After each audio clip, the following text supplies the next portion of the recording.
100 चूहे खाकर बिल्ली चली हज को।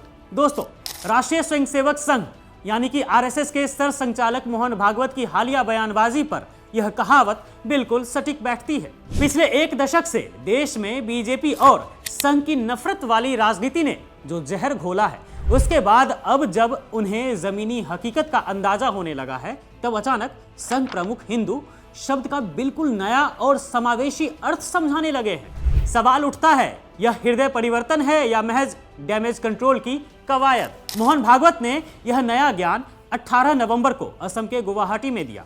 उन्होंने कहा कि जो कोई भी भारत पर गर्व करता है वह हिंदू ही है।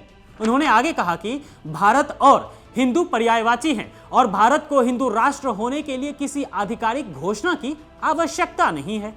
संघ प्रमुख का यह बयान आरएसएस की अब तक की विभाजनकारी परिकल्पना से बिल्कुल अलग दिखाई देता है, जिसमें हिंदू शब्द को संकीर्ण धार्मिक पहचान से जोड़ा जाता रहा है।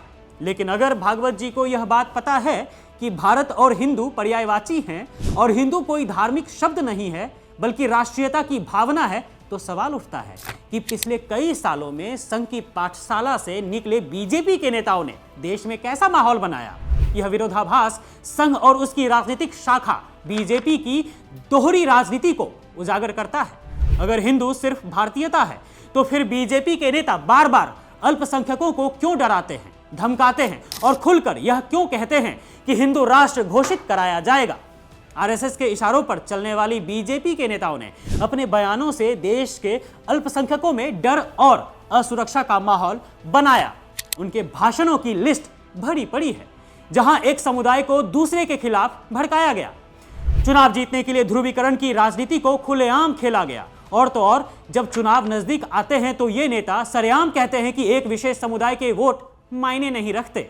जब सत्ता हाथ में होती है तो वे सीधे तौर पर धर्म परिवर्तन और जनसंख्या नियंत्रण जैसे मुद्दों पर एक समुदाय को निशाना बनाते हैं। जब भी कोई चुनावी झटका लगता है तो हिंदू खतरे में है का नैरेटिव शुरू हो जाता है, तो साफ होता है कि भागवत जी को यह अचानक आया प्रेम बताता है कि देश की जनता ने उनकी और बीजेपी की विभाजनकारी राजनीति को अब पूरी तरह से नकारना शुरू कर दिया है। दोस्तों, देश के कोने कोने के लोग अब धार्मिक नफरत की राजनीति से थक चुके हैं और उन्हें अब रोजगार, महंगाई जैसे असली मुद्दों पर सरकार से जवाब चाहिए। संघ यह महसूस कर रहा है कि उसकी और बीजेपी की छवि नफरत फैलाने वाले संगठन की बन गई है, जिसे सुधारने के लिए समावेशी भाषा का इस्तेमाल करना जरूरी है।